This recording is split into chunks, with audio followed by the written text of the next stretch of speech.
Hello, everybody. Hello, Mark. I will. Hi, Mark. How are you? Well, yeah. You look well. Thanks, yeah. Yeah, you're wearing just to describe to the listeners and people who don't watch on YouTube and subscribe and review us and give us over 4.8 stars out of 5. If you haven't done that, there's still time. You're wearing a new pair of chinos. Yeah, You're new pair of smart. chinos. Thank you, yeah. Bought them last week. I Yeah. like to wear them as soon as I buy new stuff, and Yeah. they're here today. And we are also joined by, I would say, Mark, and I think you would say as well, because you said this to me on the tram. We always get the tram down, don't we, from Manchester, which is a nice bit of quality time that we spend together. One of the best front rowers of his generation. Yes. Family friend of the Flanagans. Yes. Just before we say who it is, why don't you just describe him for us, and I wonder if the people can guess who He's it got a is. pearly white smile. Yeah. What, are you suggesting anything? No, you asked me a question. I'm just doing Great flosser. He's got glasses on, which makes him look clever. Yeah. Fantastic hairline. Salt and pepper hair, nice fringe. Yeah. And then just gone for the sports casual look today. Gone for the summer look today. Oh, what a voice. Yeah. There it is. It's like a Barry White of maybe Oldham. Yeah. Two Oldhamers. Two Oldhamers. Barry McDermott, welcome. Two former Waterhead juniors. No. Wow. No, come on. Let's not start with that. I have a picture of you in a Waterhead kit, Mark Flanagan. Yes. So I played for Saddleworth. That was my junior club. Yeah. And then my dad, when he retired from rugby, he did a bit of coaching at Waterhead and coached Barry. Or was it under 19s? I think so, 19s or 17s. They didn't have an 18s. It was 17s, 19s, and if you're old, if you're in between, you sort of played Bit of both. Played a bit of both. So yeah, And good coach, Flan. Good motivator. Obviously, as we know, anybody that knows the Flanagan family, great communicators. Yeah. Sell a story. Yeah. Sell a dream.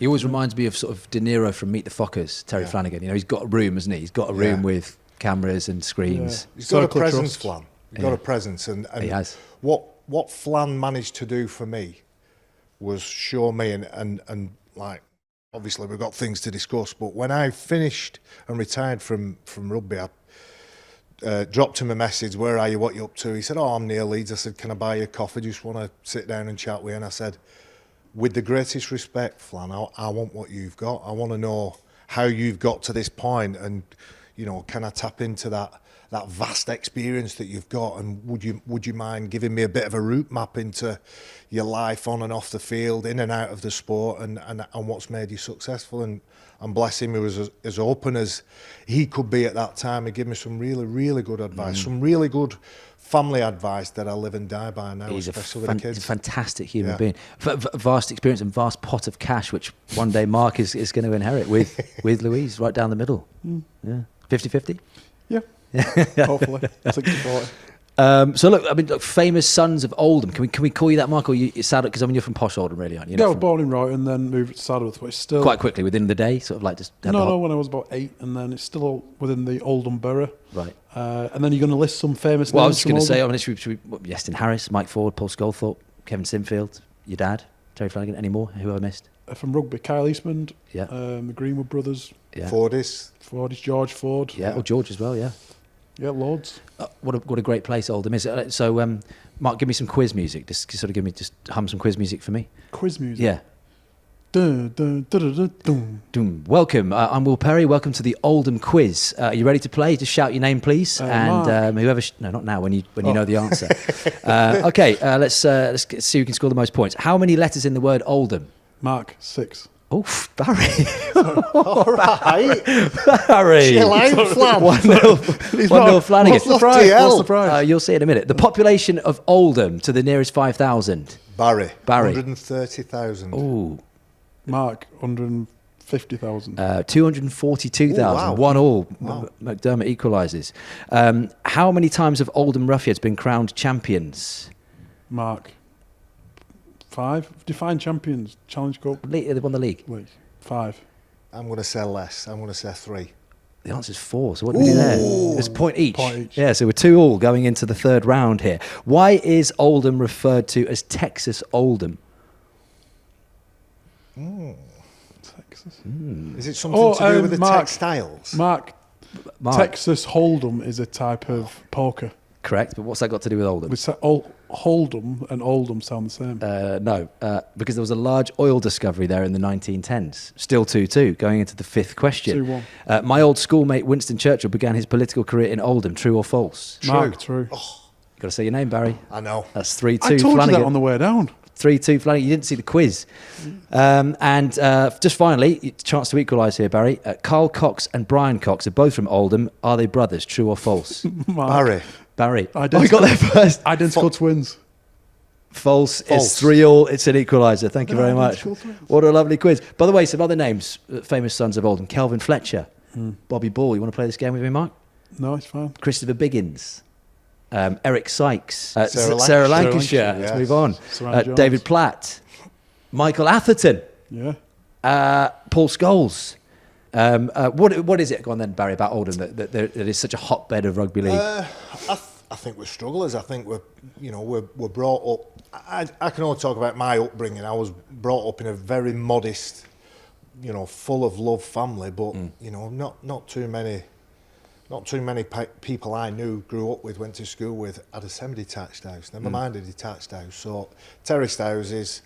Oldham famous for its cotton mills and its working class attitude and work ethic. So, I used to, when I was going through the ranks as a rugby player, I used to think I'm different to everyone else because I'm not born in Wigan, not born in Saints. It wasn't a given that I was going to be successful at Oldham. So the only way that I'm going to survive is through working harder than everyone else and not giving up and keep going and being resilient and all that good stuff. So I think that ripples through the town. We're fighters, we're scrappers. Yeah. I think the climate in Oldham, if you're playing rugby league as a young child, it's 6, 7, 8, you're playing on Oldham Edge or Saddleworth or Waterhead and it's absolutely freezing, it's blowing a gale.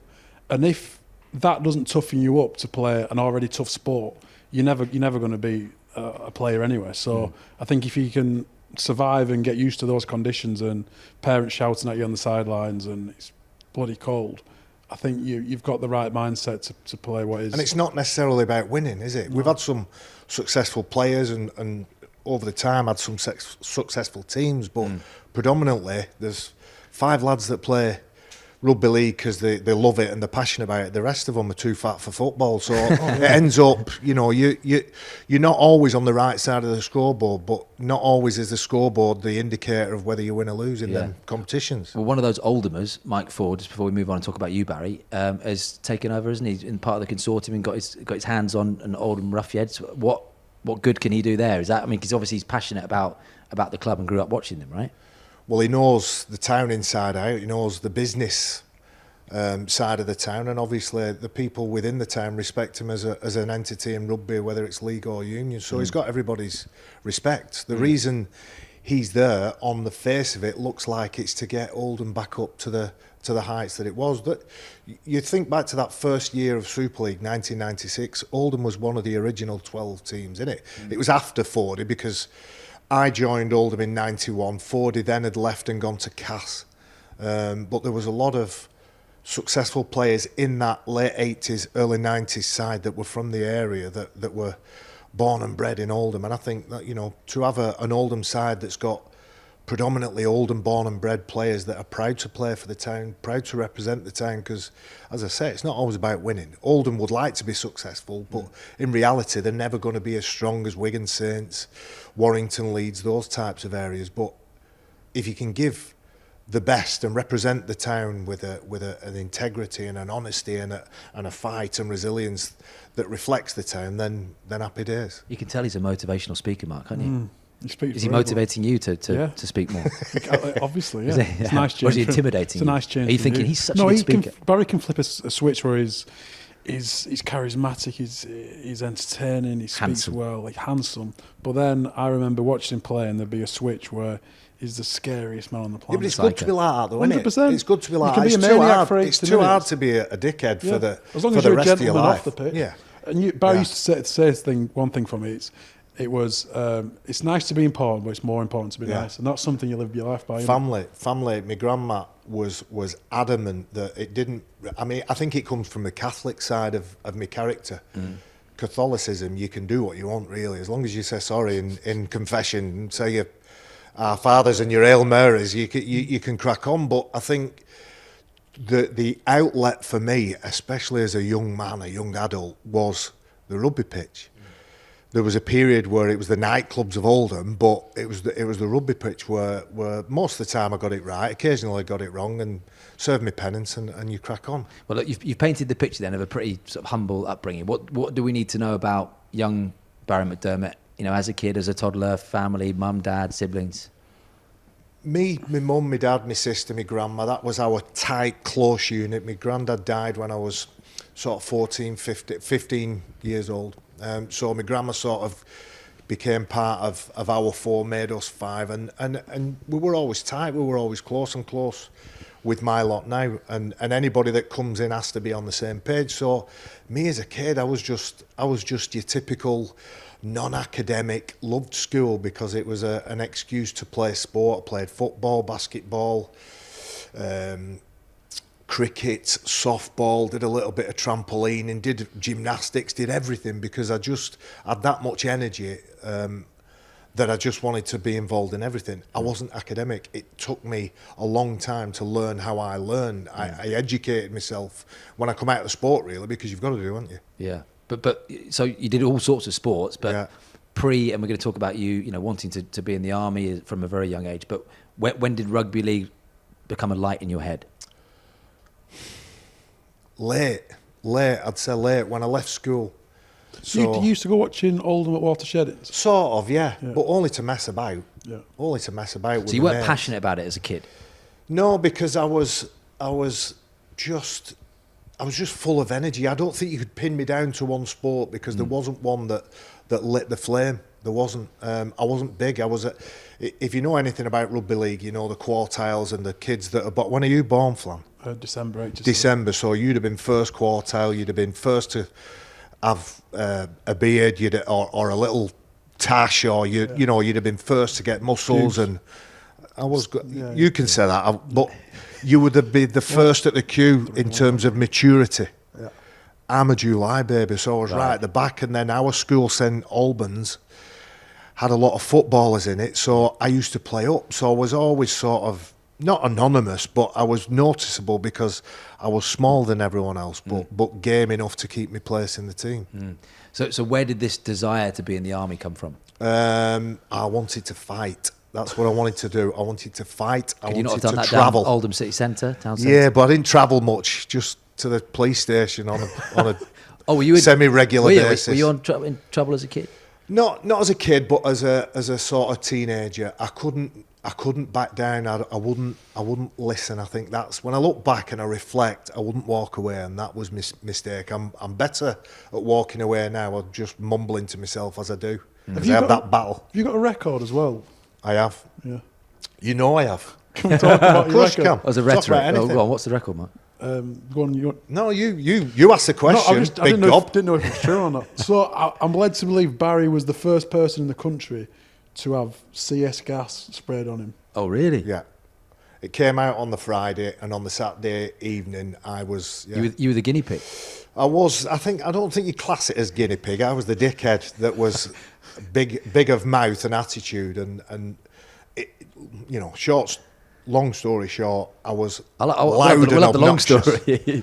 I was loud and obnoxious, and I Right. wouldn't answer questions in the right manner because I'm full of beer. Me and my mate are celebrating the fact that our girlfriends, who are now my wife, were pregnant at the time. Right. I've watched Waterhead. I've done the full day. Anybody that knows Oldham back in the 90s will recognise the hill. So I was on the hill. I'd had a dozen pints on the way down. Got into the nightclub. Was just an arse, and something had happened with a taxi driver outside. Yeah. I wouldn't answer any questions. One police man tried to grab my arm and put it behind my back. At that point, I was at Wigan, I think, actually. At that point, I'm as strong as any point in my career, so he's not putting my arm behind my back. Another one jumped in, he can't put me down, and then it was a bit like watching Incredible Hulk just throw people across the street. And this nightclub I was at had a big police van at the top where another half a dozen police, riot gear and everything, and chaos ensued. So yeah, it wasn't a great part of my life. What point did the gas come out? Because they were like, bring out the gas. I don't know. I don't know. About 6 or 7 on the deck. Yeah, I can't asleep, and they thought, get that spray out. I can't remember. Everything's It works really so well hazy. that they've used it Yeah. from that point, from the 80s. Yeah, I've got a nice little Nice little truncheon mark on my head there. That's when I used to have a skinhead on a regular basis. It was there. It was. So was that a night in the cell, sleeping in the cells? It was a couple of nights in the cells, that one, and then I think to be fair, I think I've been in trouble maybe half a dozen times. Yeah. But I would always say I wear those badges as. I'm not proud of them, but I wear them because it's made me into who I am now. It's brought me to this point here, and I'm older and wiser. And nobody that's old and wise hasn't been young and daft when when they were in those phases of their lives. Yeah. So you wanted to go and serve. You wanted to be in the army, and you have basically it's an horrific accident. Yeah. As a kid, talk to us about that for those who don't know. A Saturday afternoon, I was 15, 1987, 5th of December. Me and a pal of mine are shooting with an air rifle, and a pellet ricocheted off a plastic bottle, hit my nose and went into my right eye, and blinded me. And I just remember having sort of all this fluid, and obviously everything's gone black. And I remember having all this fluid. I'm panicking, my mate's panicking. We're not really supposed to be messing about with air rifles, never mind shooting at things and injuring each other. And it was a horrific thing at the time, although I didn't really fully understand. Having had injuries at rugby, I thought, well, I'll be fine. The doctors will fix it, the physios will fix it. There'll be a route forward. And until probably 2 or 3 years down the track, I didn't really understand that was it.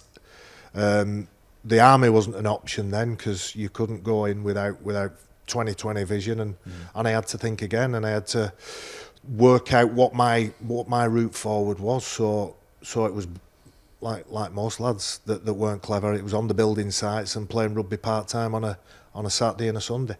How do you accept that? You say you're 15, right? Yeah. I mean, take us back to the first moment that you'd come out of hospital and had everything sort of dressed and started to heal, but you look in the mirror at yourself.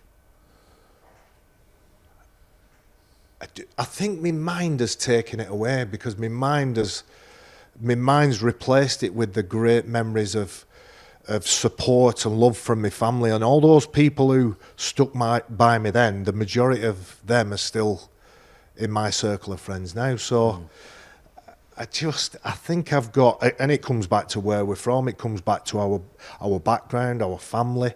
Stiff upper lip. Dare I say our faith?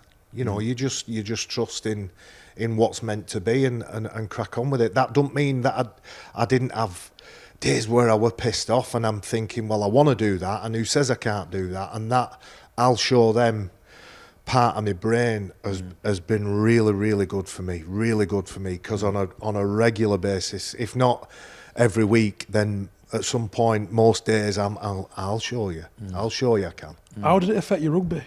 'Cause it must be terribly difficult to be used to having full vision for both eyes to going from half and then. Well, it's not half. It's sort of 75%. Yeah. It's sort of 75%. So Explain that to us. Why 75%? because it's not. It doesn't. Your vision doesn't stop at your nose. It goes somewhere past your nose. So doesn't it? your left eye gives you 75%. So yeah, but listen, I'm no expert on the medical explanation of it, but I can tell you from somebody that's lived it, obviously when you get to here, I can't see that now. But the adjustment at that stage, because you're 15, you'd already played sport and you'd done all these, trampolining and tennis and everything as a kid, and you wanted to just get involved in absolutely everything. Yeah.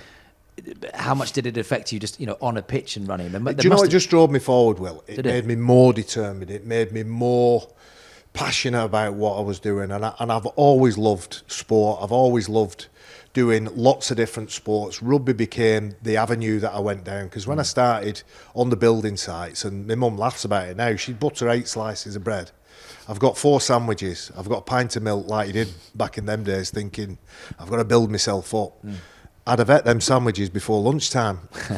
And then the blokes who I was working with would chuck me some couple of quid, and I'd go and get something else. Go and get something else from the sandwich shop. So I just became from like a school leaver of 13 and a half stone to 15 stone in no time at all. And then I started to then I've always liked training. I've always loved weights. I still do weights now 5 or 6 times a week. I still work out as often as I can. So I loved being in a gym. And at Waterhead, what we had, I'm not sure whether anybody's ever mentioned it on your platform before, on your podcast, but a guy called Ken Wilson was integral to people like Scully, people like Kev, lots of other lads that have played at different levels. Because Ken Wilson, Tug Wilson, would talk about press-ups, sit-ups, squat thrusts, squat jumps, dips, chins, all this body weight stuff. We weren't Olympic bar lifting. We had one bar, and all the discs that you put on were all different weights. You sort of had to guess which side equaled the other. But I sort of got into that, and we'd play on a Sunday, or sometimes I'd play Saturday and Sunday for open age and under 17s and 19s. Still be in the gym on the Monday, wearing it as a badge of honour that it didn't matter what I'd done at weekend, how many pints I'd sunk on a Sunday night, I was still tough enough to come in the gym and throw some weights around on a Monday. Where does that mentality come from? Tug. Was it just Tug, definitely. He instilled it in a lot of us. John Perks, who we know really well, and Keith Brennan are running my old club now, and they're trying to put that and implement that mentality around everything that they're doing. And amateur players are amateur, and I think, we're looking at IMG and what can we do for Super League and how can we grow the game, and it's about participation for me. It's about schools, it's about amateur rugby, and it's about giving them as much support as they can and putting as many rugby balls in as many people's hands, because the more we get young people, not just boys, or boys and girls, the growth of the game now is massive in the girls' game. So give them as many rugby balls as they can, so they're not kicking it, they're picking up and passing and running with it. I don't want to dwell on the eye, but it's the last thing on it, because I'm just amazed that you had such an incredible career afterwards. Was there ever a point where you thought, that's going to stop me even achieving my dreams as an athlete? No. And it's not because I had self-belief, and it's not because I had...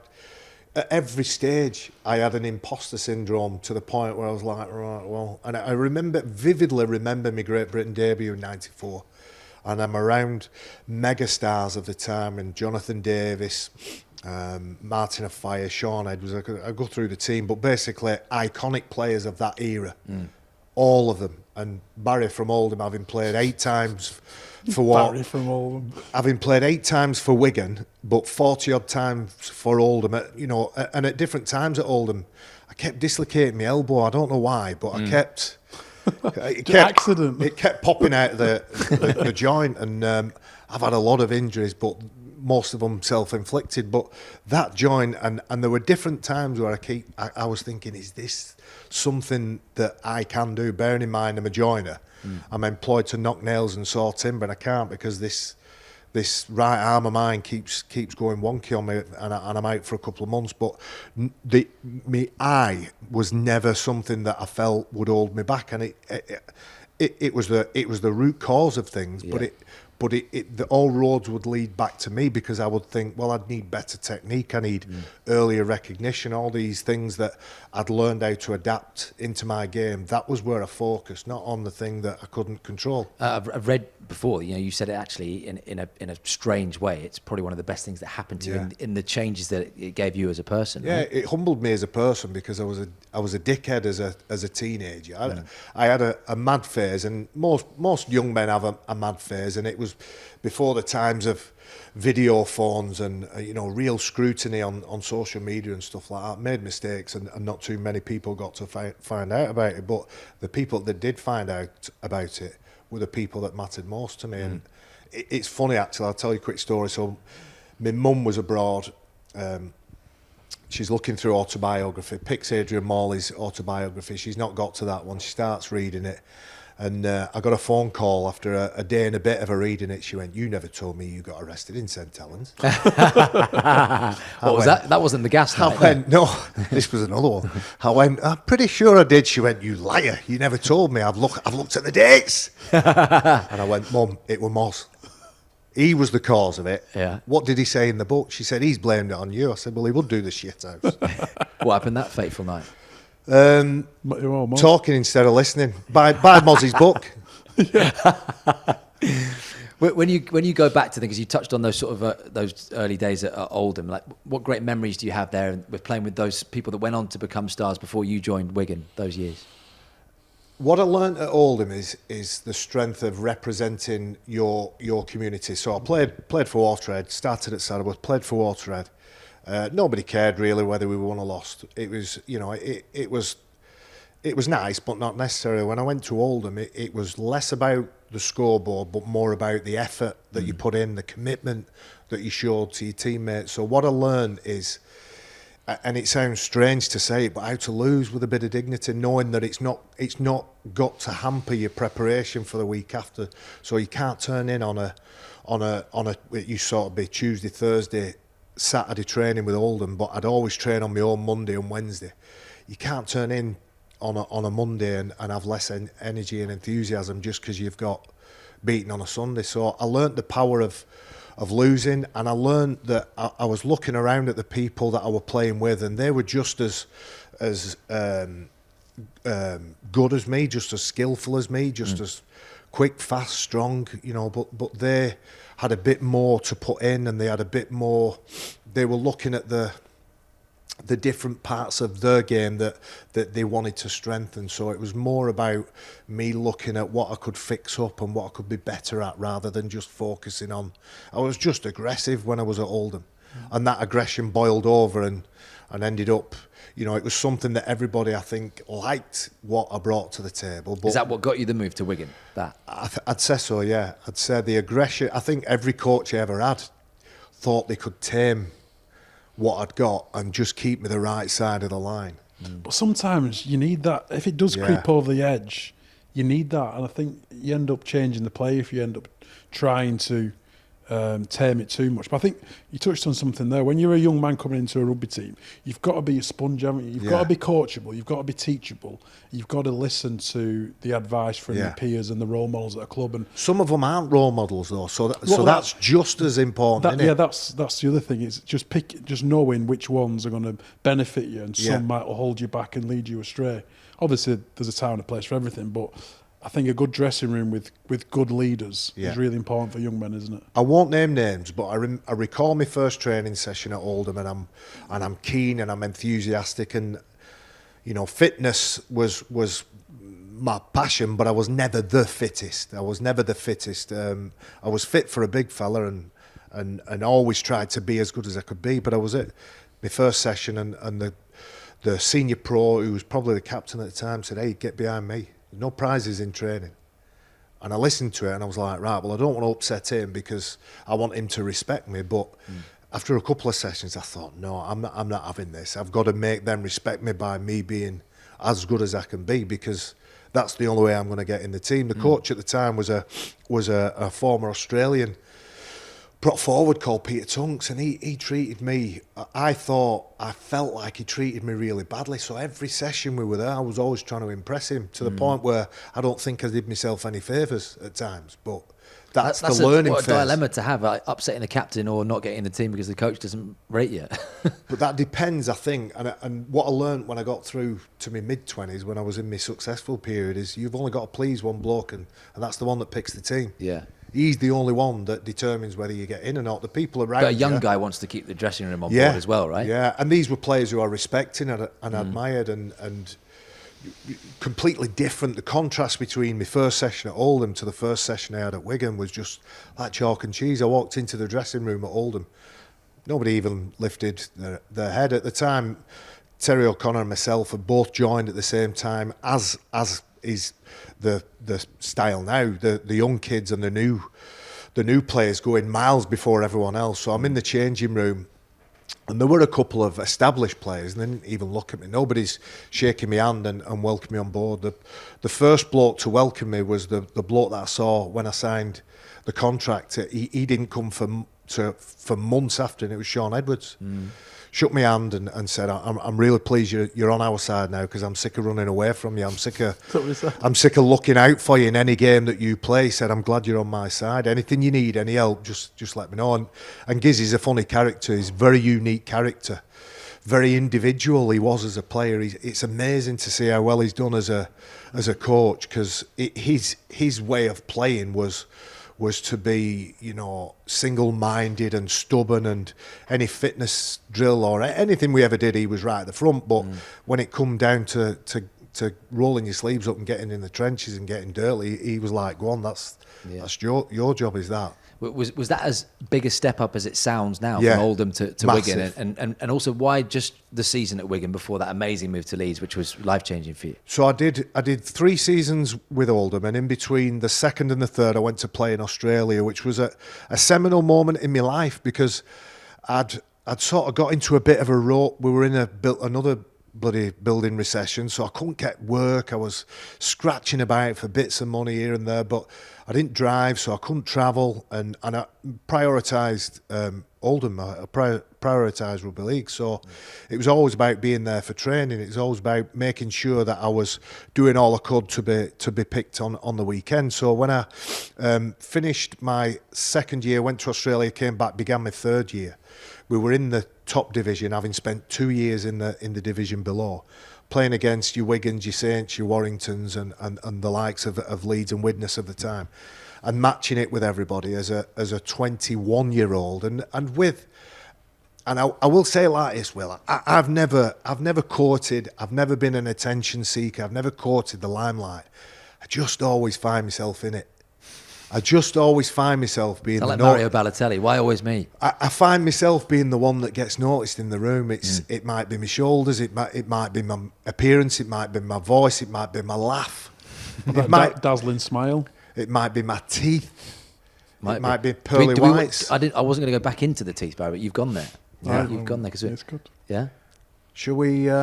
Should we move on? Oh, I'm going to leave it. No, Well, are we going to talk about different surgeries and procedures and things like that? Is that? We can. I won't. No, this- He it sounds- patted me on the arm as if to say, please Mark's- don't do At this it. There's stage, nothing to Mark hide. is There's touching. nothing to hide. Nothing. You got nothing to hide. No one's got anything to hide here. No. When I finished my career, I had quite a lot of corrective surgery. Did you? Yeah. You were telling us Shoulders, before you came knees. on today, your Yeah. shoulders in bits. You had a replacement. It's only lasted 5 years. I could tell you all day about the bits of my body that have fallen but to I bits. asked you. I said, would you have a fit body back for your career? And you said, absolutely not. I would not change a second, and it's the place I want to be. I've never been as happy. I do a job that I love. I love it. I love it. What's not to love about still being involved in rugby league in a really important way, because I get to be the people, part of the people that bring people in that aren't dyed in the wool rugby league people, and I go all over. I do bits of talks, bits of speeches, and in business I go all over the country, up and down the country with the various companies that I work for in the business world, and everybody's curious. Yeah. So I absolutely love my life, and I love the fact that my kids are doing well. I'm in a marriage, I won't say a happy marriage, but I'm in a marriage that's 25 years Wow, old, and that's do we rare. need to pick up on I'm that? happy. I don't know whether my missus is. The fact that I'm happy might make her unhappy. Right. Wow. But we've been together 25 years, and I've not been as happy. So I count my blessings every day. Some of those blessings, Will, are pretty tough, harsh lessons. Yeah, and I wanted to get into life post rugby later, but you say, and what's not to like about being on podcasts like this? I mean, why would you not like being on a podcast like this, Mark? Imagine walking away from a podcast like this. I couldn't imagine walking away from you. Why would you not want to be on a podcast? I know the reason he walked away. Yeah, I can still smell John's scent on this couch here. Smell of Smells bread like and Wet dog. Unhappiness. Wet dog and bread. pegs. Where's your new colleague? So we'll talk about that at Sky later on. Back into the career. So that you leave Wigan, you go to Leeds. Here's a quiz question for you, Mark. Who was the first Leeds Rhino player to win? Barrie McDermott. You got it. Super League, World Club Challenge, and the Challenge Cup, Mark. Cup. First player to do it. It's a good quiz question for the pub, isn't it? Yeah. Everyone knows the answer now. Yeah. I wonder what pub that would be in Oldham, but yeah. You had Barra's some Arms Barra's it'd be, Arms, wouldn't it? Yeah. Good pub, that. There's you had only some, one pub you had in some Oldham. amazing years at Leeds, didn't you? Loved it, and it's still my spiritual home, and so many parts of my life that are 10 out of 10 in enjoyment and life lessons are surrounded by people. in that club. Lancastrian in Yorkshire, settling, Yeah. being happy. Yeah. Yeah. Unbelievable. No War of the Few from Roses there, Oldham, was there? Yeah, there's a few. Yeah. Kev, you Yestin. I mean, yeah.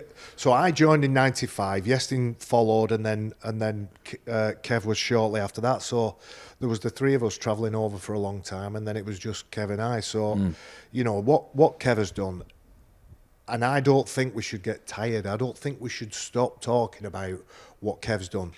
The focus of why he's so prominent breaks my heart, and it's devastating to watch what's happening to him and his family. Rob Burrow, I'm talking about. Yeah. Rob and his family. But what I see is inspiring. She is absolutely amazing. So the tragedy of Rob is only eclipsed by the people who are around him. The mum and dad, Jeff and Irene, are wonderful people. Lindsay and the kids, Rob's sisters, are unbelievably mentally, emotionally stronger than I'll ever be. Because I'm not a blubberer. I'm not particularly emotional, but all the things that are around Rob and what's going on do upset me on a regular basis. I'll go to see him, and sometimes I'm in the car and I'm inspired and I'm lifted because he's made me laugh and he's made me smile. And what he does, I'll let you into a little secret. On a Friday or a Thursday, he'll give me a little word or he'll give me a little song title that's bizarre, and I've got to get it in, and I've got to get it into comms somewhere. Yeah. And I know he'll be texting me, and he's like, he gave me Ramirez the other week. Ramirez. I didn't get it in. How can you get Ramirez That's a tricky one. into Castleford against Huddersfield on a Thursday night? Why Ramirez? Because he loves to think of me. Just say it really, really quickly as you sneeze or something. Ramirez. And then other times I go to see him and try and grab a few lads with me, and we'll sit and we'll chat and try and involve him with his little eye glaze speaking box, and it's traumatic. But going back to Kev's always been like that, and I think did I hear you say it the other week? He's always been somebody that's led from the front, and it's a characteristic that he's got now that that the country, and dare I say it, the world is seeing what we already knew, that he's selfless. He's somebody that will 99% of the time put himself out of his way just to make your life a little bit easier. Can you give us an insight into what's Kev's like as a journey, as a training partner, to getting on the M62 for all those years that people might not know? They see him on the telly and all that. What's he like on a day-to-day basis, Kevin? Well, I think the best way to describe it is normal, and I know that sounds easy, but he likes a laugh. He toilet humour is his favourite humour. He's very windy. Is he? Yeah. He's very windy. It's a strange one because what we see, and you guys know him on a different level, but what we see, particularly around everything he's been doing for Rob, that there's a sort of an outward seriousness, obviously because of the situation. We don't want to give anybody anything. We don't see that other side to him, do we? We see the hero and the man who's wearing a cape who hasn't got a cape on, but we don't see the humour. But both of them are intensely private people, both of them. But Rob more than Kev have opened themselves up to the public to let everybody in and see, particularly Rob, to see what he's showing. You know, it's tough to watch a lot of the stuff, and he's putting it out there for everyone to see. And then in regards to Kev, he's just a windy lad from Oldham. He's a windy giggler. Yeah, because you obviously had 10 years at Leeds, and you were there for the beginning of the golden generation, and we've had loads of those guys on this podcast. But every former Rhinos player we have on talks about this brotherhood and everything that was just instilled there. What was the ingredients for that? Loyalty, sacrifice, commitment, and a passion. And you know, we talk about the club. I'll put my impartiality to one side now. We talk about the club, and I'm still passionate about the club. I'm still on the ex-players committee, and I was saying before, if the bat sign goes out, nobody has to say, you know, we just let each other know that the bat sign's out, and we'll all do all we can for whoever. You know, in the last few years, it's all been about Rob, but I just think it's a commitment to one another, and the strongest bonds, you'll know this, Flan, the strongest bonds that you've got are with the ones that are there through the tough times. Sometimes that's through the absolute dregs and the time you got relegated or whatever. Some of those real low moments. But the strongest bonds I've got are the ones that I've got with the lads that I've won trophies with, and we've gone through a campaign or we've gone through a cup run. But that bit there's obviously adversity. helps, doesn't it? Of course, it you does. have to have the. Do you have to have the success to have that brotherhood? You know, It's not necessarily the, the most important part, but most of the time it's the glue that bonds you together. It's the glue that bonds you together because you've got a ring or a medal or a memory or an not experience. A ring if Mark's had his I've programs, heard, yeah. Got robbed. Mark, Yeah. would you like to Can I have have one of yours? Listen, there's a lad on Fit Nils selling one from 2014. 2014. Yeah. Yeah. Speak to him. Yeah, it's only little though. Yeah. I don't know who owned it. Little gold thing. Must have had really little hands. Yeah. That's been melted down into some earring or something now, hasn't it? 100%. Sorry, that Barry, signet carry on. ring you've got. Yeah. Huh? Yeah. You can have that one if you want, if it'll heal any pain. Go on, Barry. Sorry, we interrupted. Yeah, and the bonds are strong, and the club, as I say, I still work with the ex-players committee. We put lots of functions on. We keep communication strong. And what happens is you come out of the game, and I'm lucky because I spent 10 years with one club, so my link with that club was strong. It was the place I finished at, although I had a little spell with Widnes, with Tez.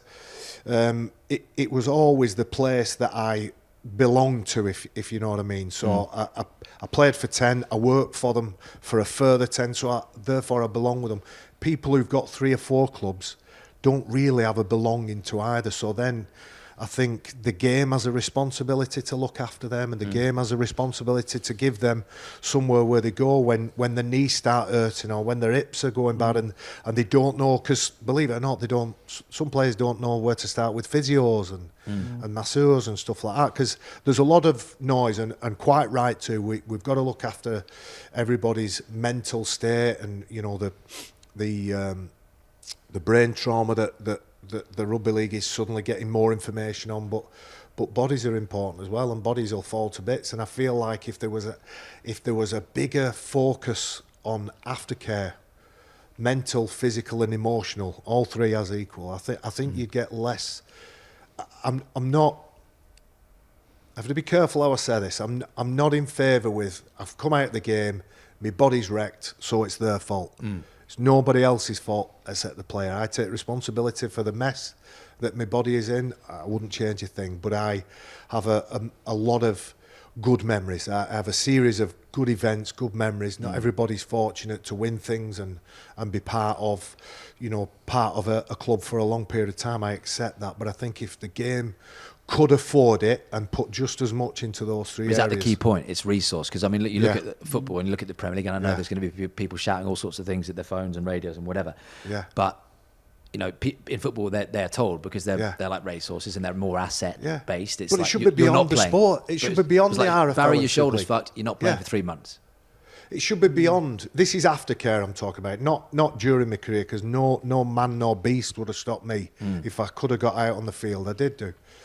But after, when people are starting to struggle with ankles and knees and back and neck and all that stuff that just degenerates because our time on this earth is accelerated. Somebody said it's accelerated by 20 years when you play a sport like ours. So it's like being in various car crashes over the years. All those things are true. So it should be beyond the RFL, and it should be beyond Super League. It should be something that I can see it already. The Barry McDermott yoga sessions in Ibiza or something. Some sort of retreat. I like a bit of yoga, Will. Yeah. Do you like Ibiza? I like a bit of hot yoga. Do you like Ibiza as well? Not been back in the day. It was my first lads' holiday. Was it? Was it? Did you get arrested there as well? No. No gas came I out. behaved abroad. They don't mess about them Spanish police, do they? Is it LaGuardia? They're ruthless, aren't they? When you look at your career also, Barry, like Great Britain tours, England, Ireland, controversial, Lancashire, but particularly those Great Britain. I think you had 9 years playing for Great Britain. Yeah. There's got to be numerous stories which have come out on the after dinner circuit. What's the best one? Well, you'd have to buy a ticket at one of the after dinner events. Hey, Mark, you or could buy the book. Have you been an agent for Barry as well in his after dinner? I did a bit of agency stuff for Mod. I sold a few tickets. We've all got Moz dinners, haven't we? Yeah. Very good speaker, actually, Moz. Very good. Great Britain, always a pleasure and honour. Not necessarily enjoyable. Always felt like most lads that have played for Great Britain, God, we were all so close. 94 was, I think, the closest time I got to an Ashes win, and it was the first one. Won the first, lost the second, got well and truly beaten in the third, and did 94, 2-1 and 2-3. 2-3. 2003 Ashes series. I'm sure if you talk to anybody, and I know you've had Moz on, but It was the Test series that Moz got sent off after 11 seconds. Oh, yeah. We lost every game by 2 to 4 points, and we lost every game in the last 5 minutes. That team for Great Britain was brilliant, though. The pack We've always had good players. Yeah, but I think that period of the early 2000s was a bit of a pinnacle for Great Britain in the last 30, 40 years.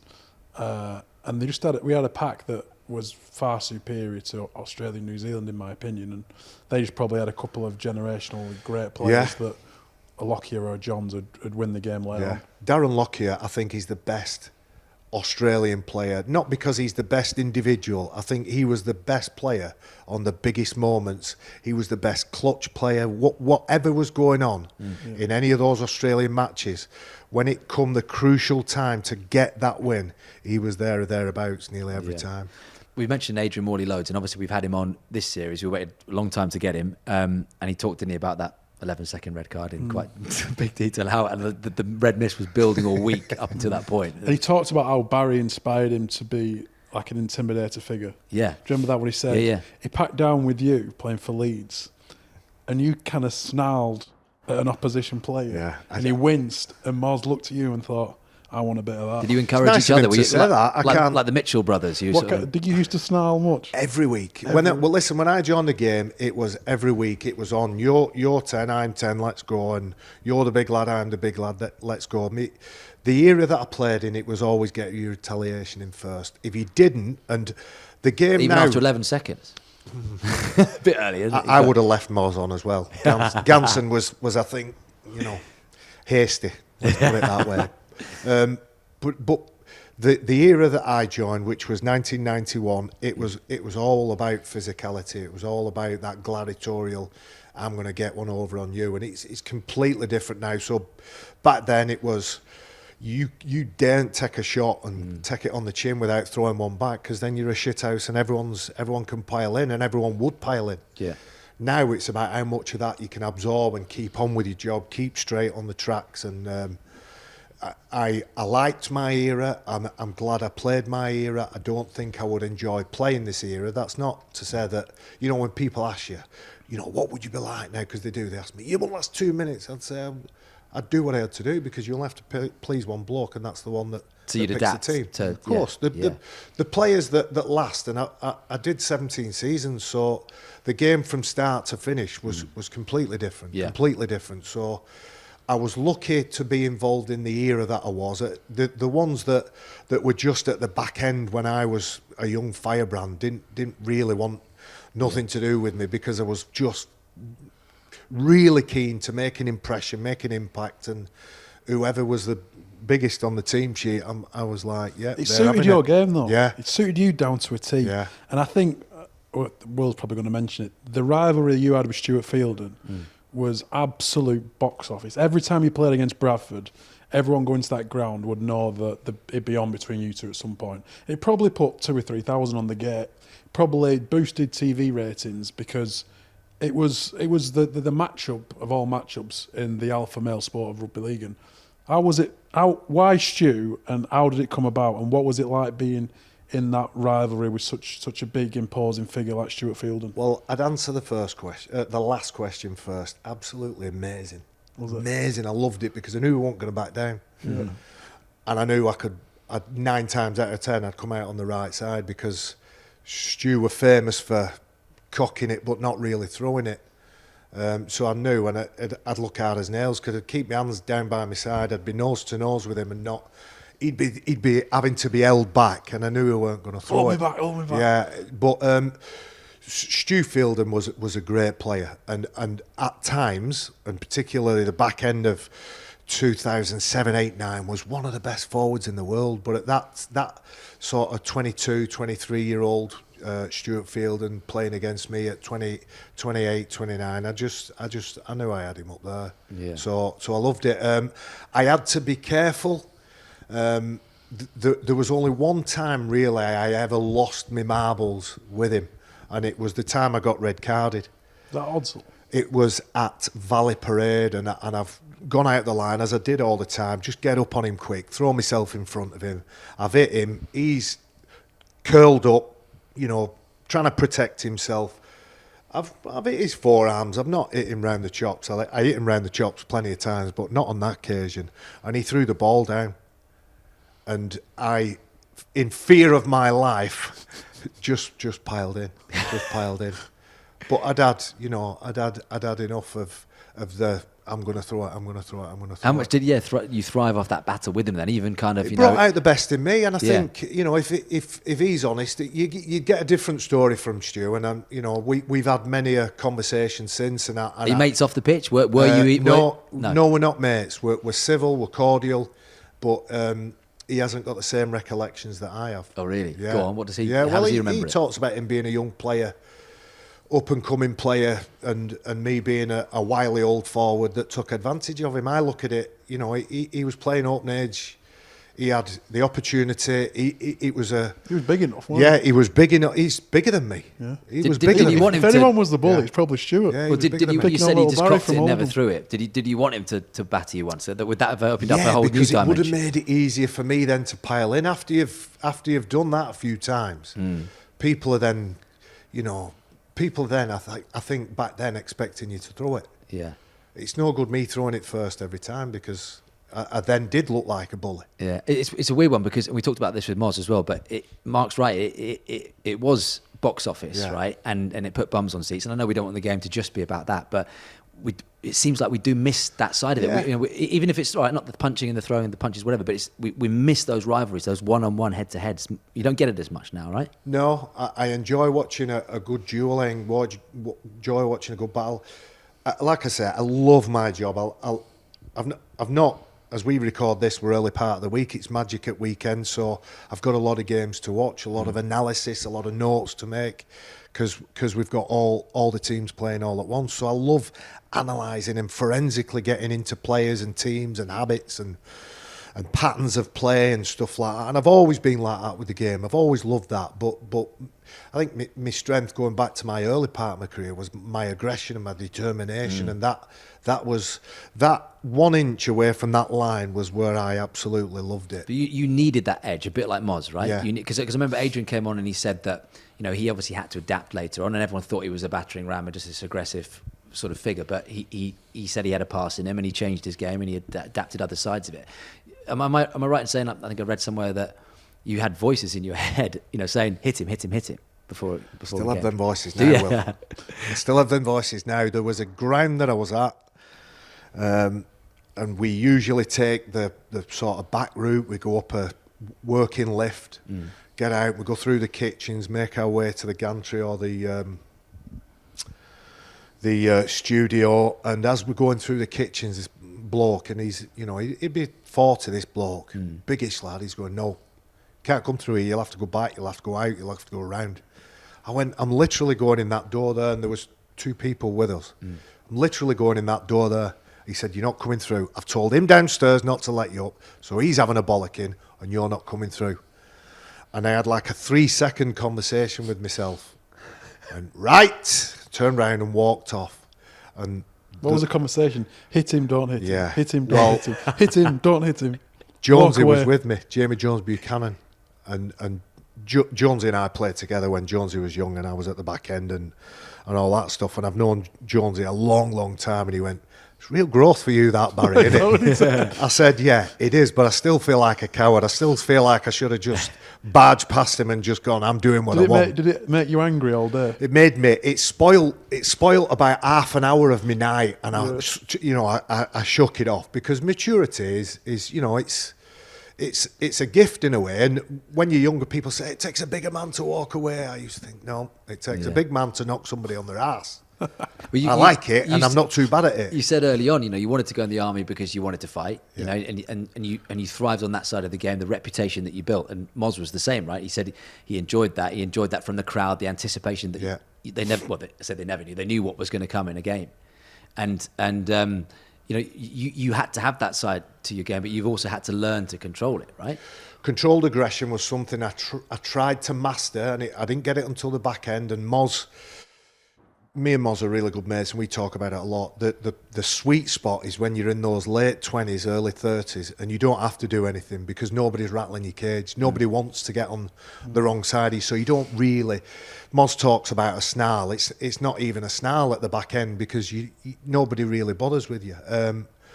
But aggression, you tell me. I'm going to ask you two the question about the aggression and the physicality. Where do you think we should stop in terms of what we get rid of, and where do you think we've gone past the point where we probably need to go a bit more for? I'll start with you, Flan. I think they need to, if there's a scrap in a game, they need to punish it, but not too harshly or severely, because I think it does. When you say scrap, are you saying a brawl, or are you saying a one-on-one like they do in hockey? One-on-one.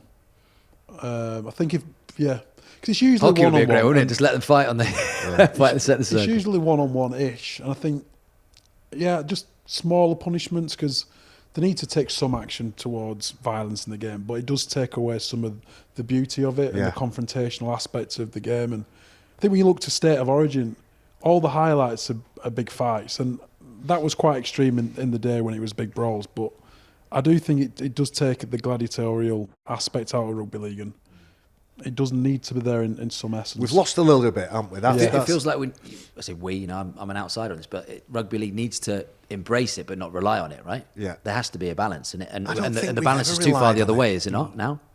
I don't think we've ever relied on it. I think it was always. I say that more in terms of people outside of the M62 circle and Southerners and whatever, and people just think it's that game. Oh, let them fight and whatever, and it's not, because there's so much more to the game. But I say that not relying on the stereotype of it, but embracing it more than you do now. Physicality, gladiatorial confrontation is only a small part. The skill, the speed, the athleticism, the rugby intellect that players play with. They always have, but players and teams are of their time. But I watch the games now and I marvel. The young, talented, fit, agile, and they're just as tough. And what we indirectly have encouraged is the thing that I hate in football. Correct. Diving. Is the win at all costs. Yeah. Simulation, shithousery is the technical term for it.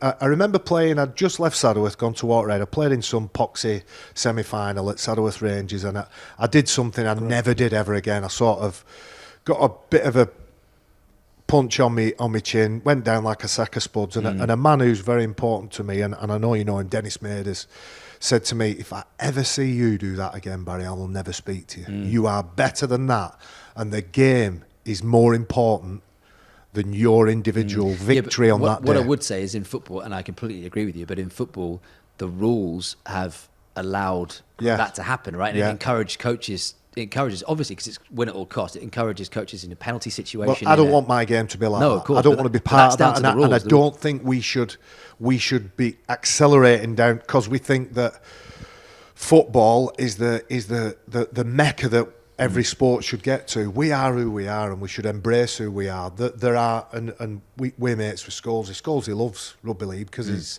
it's got a thread going through it that's all about integrity and stand up. If you're not injured, if you are able to get up, then get up. And Moz played for Bradford in 2005 when he stole a grand final ring off Andy Lynch. And Moz and I didn't need to say we only played against each other twice. One, he was playing for England, I was playing for Ireland. The other one was Bradford against Leeds in that last game.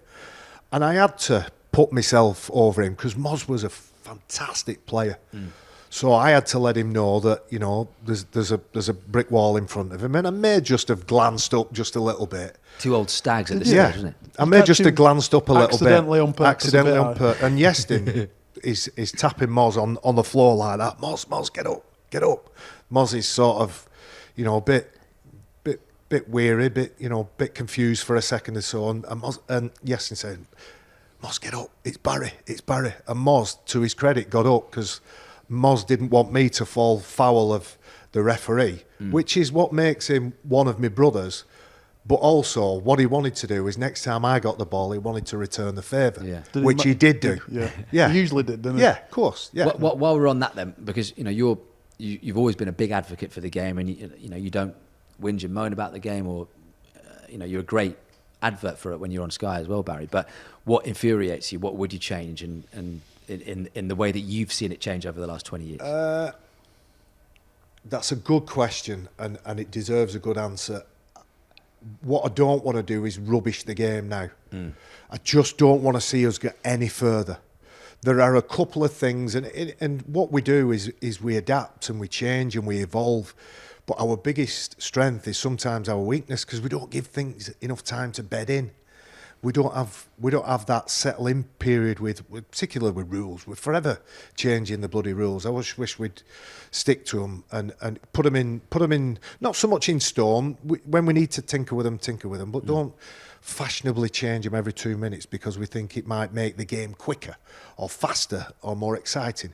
It's the best sport in the world, Will. I don't care. Football, rugby union, you can keep them all. It's the best sport in the world. I watch rugby union.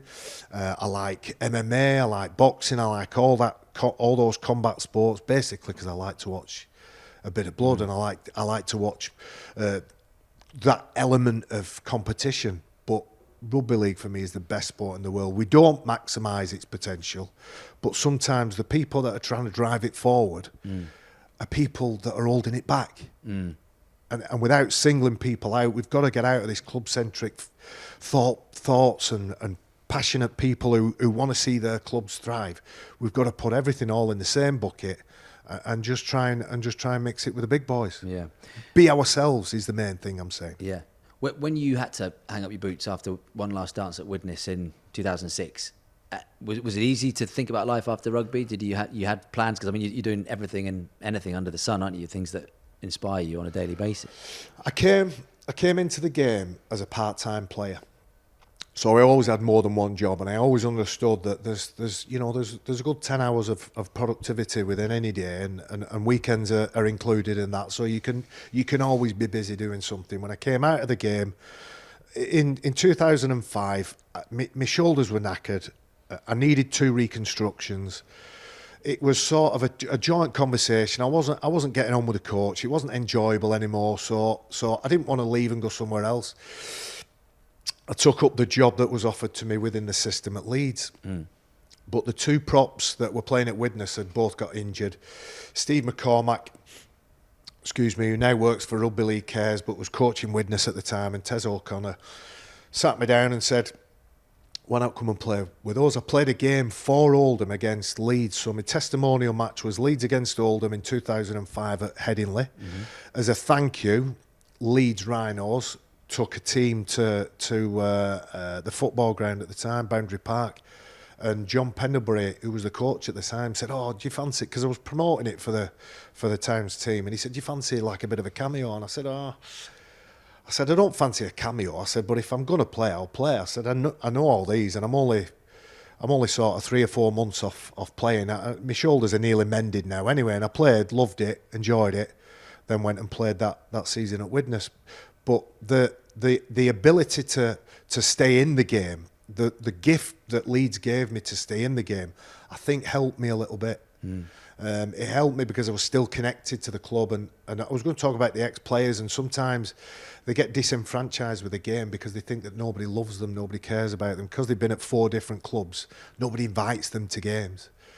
Well, I think if you keep going to games, you keep turning up, you volunteer and you give and offer your services, you're more likely to stay in the system. And I see what my role is with my club is making sure that everybody's communicating, making sure everybody's, in full knowledge of what's going on. And I'm in various WhatsApp groups with rugby lads, and some of them are ruthless, aren't they? Some of them are ruthless and banter and all kinds of different things that aren't for public consumption, but most of them it's about well done, and it's about, my son's done this, and putting pictures of graduations and stuff like that. And I think that's where we should and could be better, keeping those ex-players and former players involved in the game and using their skills, because just because they're too old to play and they don't desire to be in coaching doesn't mean they should be lost to the game. Yeah.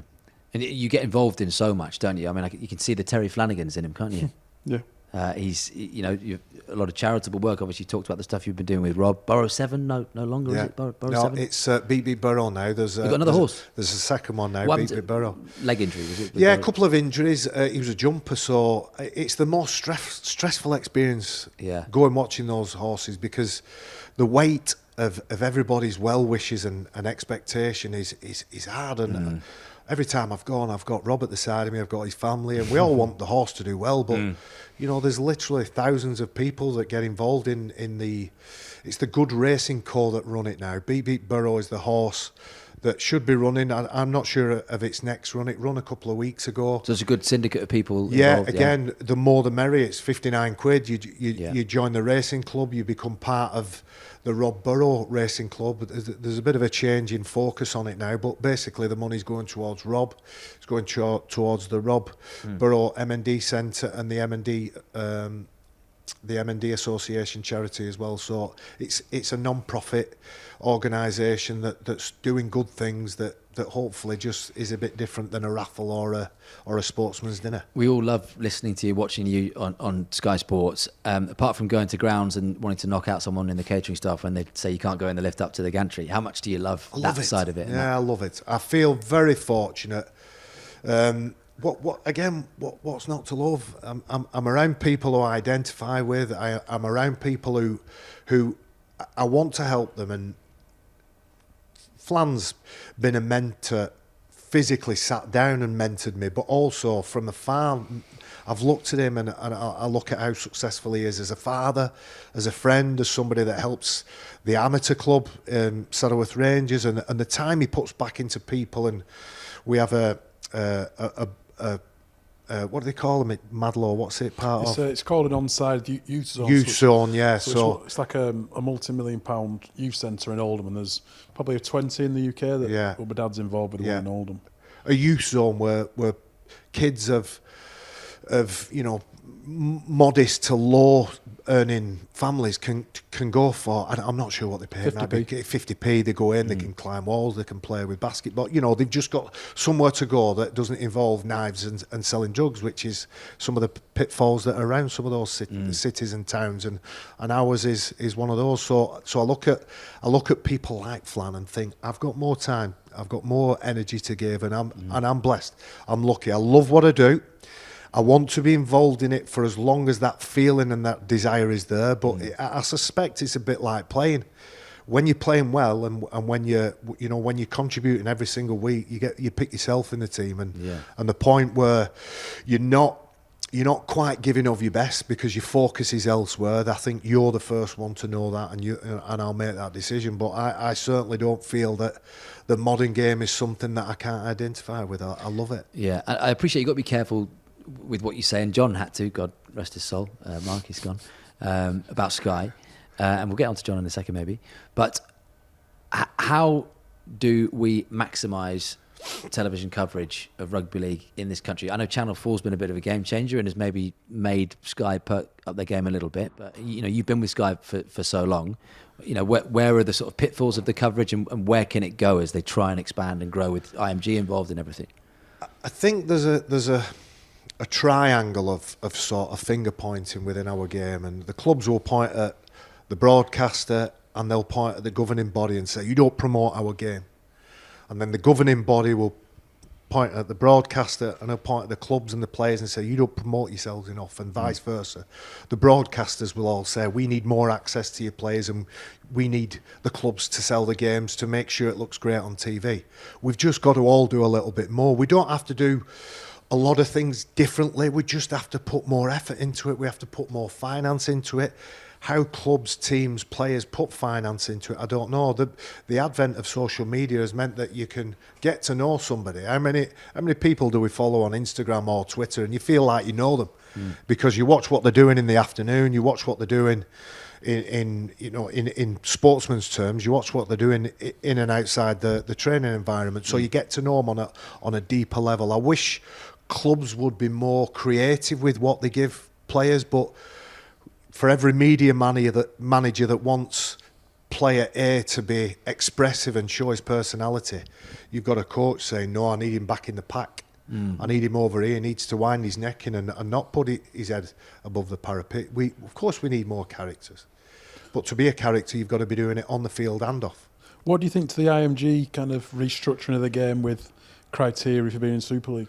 Yeah, I don't think you'll find anybody not in favour of IMG because it's giving a fresh pair of eyes, a fresh opinion, hopefully a network and a black book of people that aren't going to be Fred and June's fish and chip shop that are on the front of rugby league teams. It's going to get us some of those blue chip conversations. It's up to the game will always deliver. The players will always deliver. For every 6 games that are over a Super League weekend, and I'll just talk about Super League, not the division below, but it's not confined to just Super League. But take those 6 games, you'll get 2 fantastic games. 2 golden points last weekend. They were unbelievable games. Unbelievable. And those 2 games will be in the 6 somewhere, but to pick them and broadcast them is like rolling a 6, isn't it? It's a lottery. So 2 great games, 2 games that were okay. You know, 1 game that you forget about, and then you might get a shocker. You might get the odd one that's a shocker, and you're bored halfway through it.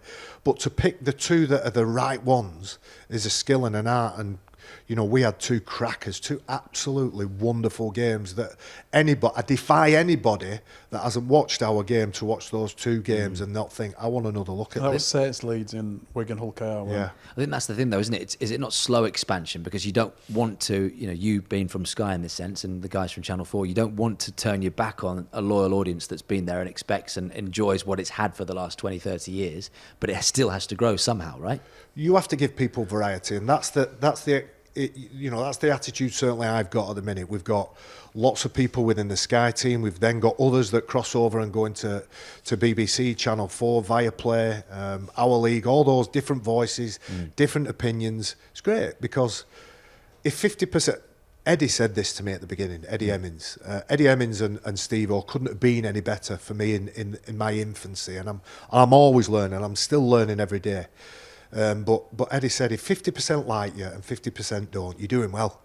Because at least there's 50%, and that fluctuates depending on how much exposure. It's nothing to do with what you say. It's nothing to do with how much quality and content and how much of an impact that statement that you make. It's just if you're on every week, people just get bored of you and I've heard that, he said that before. He's used that expression what are John Wilkins' before. Percentages? 50? He's on all the time, he's omnipresent. Do you think it's more sort of 60, like 70? Jesus Christ. He's omnipresent, smelling a wet dog and bread. Have you embraced him at Sky Sports? I think he's great, and I think his opinions are strong. I think his communication's good, and he's been good. I think this is his 2nd year, isn't it? Yeah. I think this is his 2nd year. It's really important that you have an opinion when you're on Sky, because if you don't, you're not really telling the true story and giving your true thoughts and stuff. So I think Gary Neville and Jamie Carragher do it really well on Sky, don't they? They say exactly what they're thinking, and if the public like it or don't like it, it doesn't. You've really got to be matter. like that. It's up to them, and I'll always be honest. And if I say something that criticises a player individually, next time I see that player, I'll go up to him and I'll give an explanation of why. But I've got to call it as I see it, because otherwise people can see right through that. And that's what you're being paid to do. Yeah, isn't it? I have an affiliation to a team because I spent 20 years there. All those great accolades, the affection that they've got for me and the loyalty that they've got for me is massive, and I never underestimate that. But if they're not playing well, I'm the first to say it. If an individual within that team is not playing well, and I can't win really, because if I enjoy the fact that they're winning, then I'm biased. If I criticise them when they're losing, and the weekend of the run, a woman who I've known for 25 years, she went, "Yeah, I've got a bone to pick with you." She said, "You were terrible, you, on Friday night," and it was the week that Leeds beat Wigan at Leeds in the league. They were awful first half, and it was a crazy game in the second, and Leeds won. And she said, "Yeah." I said, "Yeah, but they were shit in the first half." "Yeah, but where's your loyalty?" I said, "I've got to do my job, and my loyalty is unquestionable. Yeah.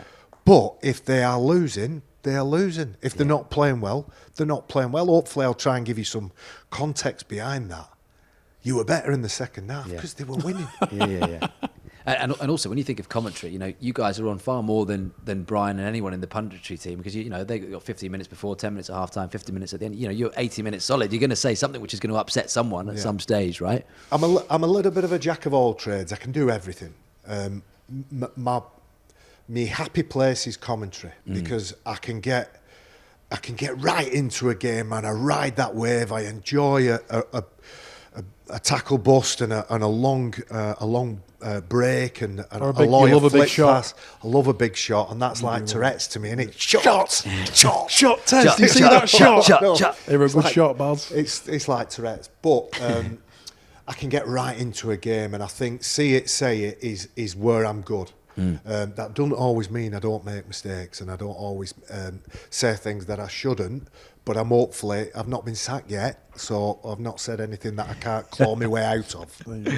I love it. I mean, look, in terms of John, we taught him everything he knew, Mark. He sort of just left us in the dust. Didn't he? How do you think he's doing? Let me ask you two. Well, no, let me ask you, because last time I saw you, and we've seen each other a few times at games and so on, and I remember back in the day you used to say to me, I can't remember if I said this on air at the beginning, Mark, or when it was off. I hope it was when we were off it. But Barry came up to me and said, love the podcast, love it. He hasn't said that for a few years, and he certainly hasn't said it since John left. So do you think it's worse or better without John now? What I love is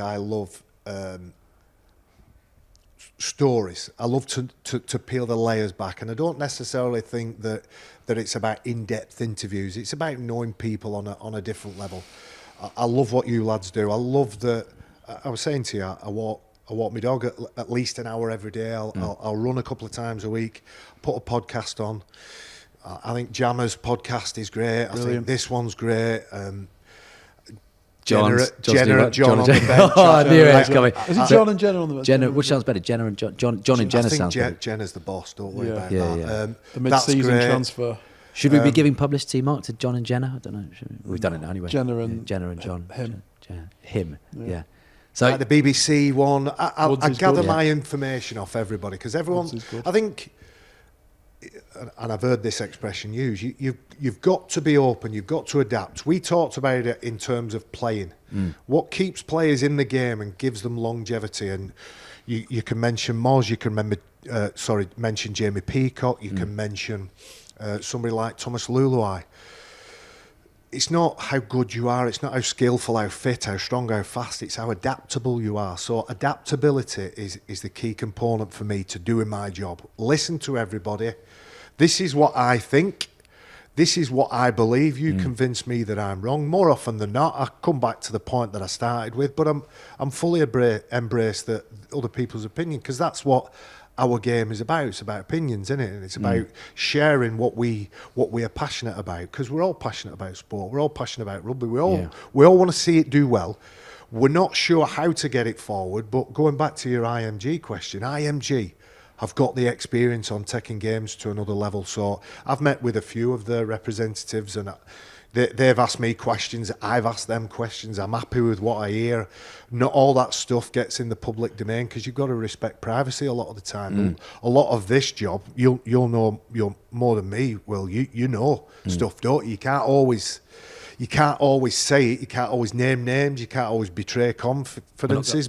You've got to give them something, haven't you? You've got to give the people at home listening. You've got to give them something. So that's another skill and another art. Giving them everything without giving them something without giving them everything. I just wish I was as motivated as Barry McDermott. I mean, he puts Mr. Motivator in the corner, doesn't he? On the naughty step. It'd be quite an image, actually, seeing Barry in a leotard. Yes. You talked about yoga before. I like a bit of yoga. Hey, look. Yeah. I'll come with you to the retreat. If it's good enough for Ryan Giggs, it's good enough for me. Just to finish, do you have those days where, because you are so passionate about everything, and you're on a high, and I think you said as we were walking from the car park to here at 51, you've never been happier, you've never been in a better place in your life, and that's what life should be about, right? Yeah.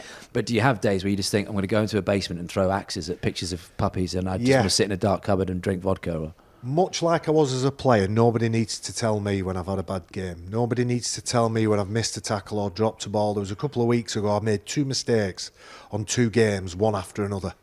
And it's only because I'm in the moment and I'm like, and it's right at the front of my brain, which is, as we record this early in the week, I can't put too much information because my brain is like a bucket with a hole in it.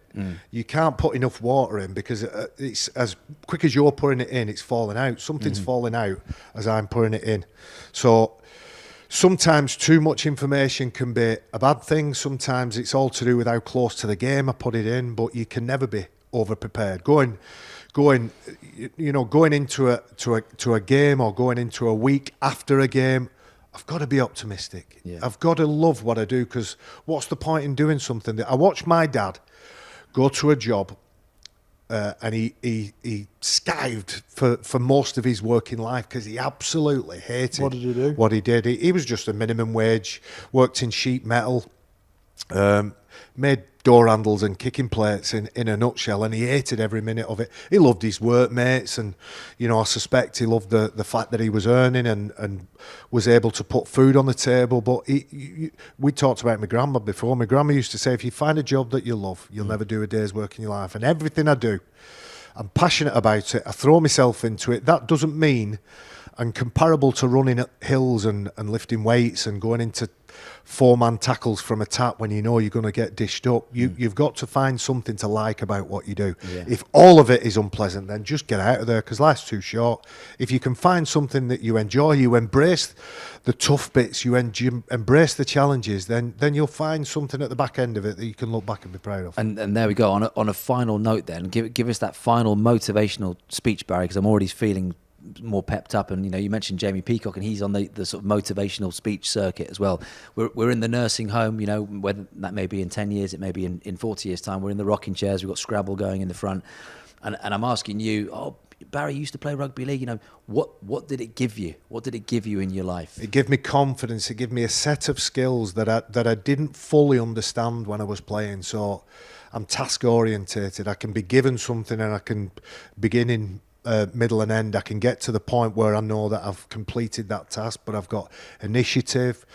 I can problem solve. I can be trusted to how many kids do you know that are in the 20s that can't turn up to work on time? Well, it's only just gone 9. I'm ridiculously early for everything. Me family always say I'm going to be early for my own funeral because I'd rather be an hour early than a minute late. All the skills that we acquire as sportsmen, if you look close enough, you can transfer them over to the next part of your life. And I don't look back at my rugby league career. I do draw on it, but I draw on it only to push me forward.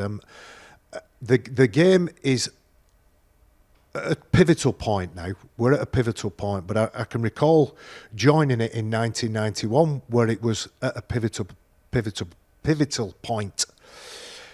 In 95, 96, when it went full time, it was at a real pivotal point then as well. So in 1895, Northerners got in a room, they had an argument, and they said, no, them Southerners can do what they want. We're going to create this Northern Football Union. In Huddersfield, wasn't it? In Huddersfield. Yeah. So the George Hotel. Was that right? Rugby league was created out of an argument. We've been arguing with ourselves ever since. So I think the game will survive. I'm confident the game will survive. But our responsibility is to bring people in. If you can enthuse at least 1 or 2 people within your immediate circle, some of them might be as posh as you will. They might have the background that you've got, but if you can bring them to a rugby match and you can sit them down with the people that we know that are incredible human beings, the top examples are Kevin Sinfield, Rob Burrow. I'd put Adrian Morley, Jamie Peacock. I put blokes like that in because they've started with nothing and ended up with something. If you can bring some of your friends, I bring some of my friends, Flan brings some of his posh friends from wherever you're living in Manchester now, Altrincham. Then we just increase the base, and I truly believe we get more rugby balls in kids' hands and we grow the bottom of the pyramid. The top of the pyramid will look after itself. Look at that. Brilliant. Wasn't it? I feel like playing the game now. Are you making a comeback? Oh, yeah, I'm back. Back Salford. I thought when he went down the posh route, he was going to go down a gloves rant like John. No, we don't go there anymore. We don't do that Get anymore. over it. Barry, it's been an absolute pleasure. Thank you for so the invite. much for coming in. No, we'll love to have you back, definitely. And look, you stupid idiots, go and review us. Yeah, give us 5 stars, you idiots. 5 stars. 5 stars is, that's a 5-star podcast right there that Barry has delivered for you. So we appreciate the support because, all those little likes and clicks and follows, it sounds like we're begging you, but we are because it keeps it going. And especially with all this rivalry we've got now with Jenna and John and all the other 5 podcasts that Barry was plugged on Jenna this and podcast. him. Barry, Ledge, thank you so you. much. Mark, you did all right today as well. Yeah, Well not done. bad, Congratulations. You're actually stepping up into the void. of what Steadily you- just ticking along. Now Wilco's gone, you can get a word in Yeah. edgeways now, can't you? You might be a There's no one else motivational to speak speaker. over me apart from you. You could. I could see you going down the motivational speaker route. Do you think? Yeah. Or maybe Not with not. those trousers on there. A very low cost budget motivational speaker. Come and see us next time we're on. A couple of weeks. Give us a review and follow us at Out of Your RL. Keep Out of Your League at the top of the charts, everybody. See you next time.